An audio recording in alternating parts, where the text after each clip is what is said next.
सध्या ना exam period चालू असल्यामुळे ना दीदी लवकर उठते आणि अभ्यासाला बसते. तर इकडे तिचा अभ्यास चाललेला होता. त्यानंतर मी आवरून घेतलं माझं आणि मग किचनकडे वळली.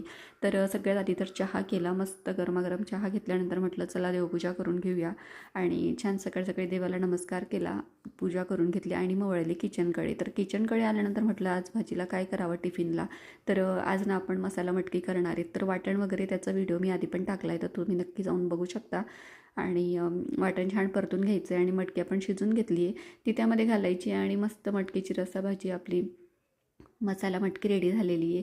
त्यानंतर इकडे म्हटलं पटापट आता गरमागरम चपात्या लाटून घेऊया आणि मग आपला टिफिन रेडी होणार आहे. त्यानंतर संध्याकाळी ना मला महाराजांचा व्हिडिओ बनवायचा होता, शॉर्ट व्हिडिओ. तर त्यासाठी पण फुलं वगैरे काढून घेतली, इकडे तयारी करून घेतली आणि हे आसन वगैरे पण आपण घरीच बनवलं आहे बरं का. आसनाचा व्हिडिओ बघितला नसेल तर ओल्ड व्हिडिओमध्ये जाऊन तुम्ही बघू शकता. तर चला आजचा मिनी ब्लॉग कसा वाटला नक्की कमेंट्समध्ये सांगा. भेटूया पुढच्या व्हिडिओपर्यंत. बाय.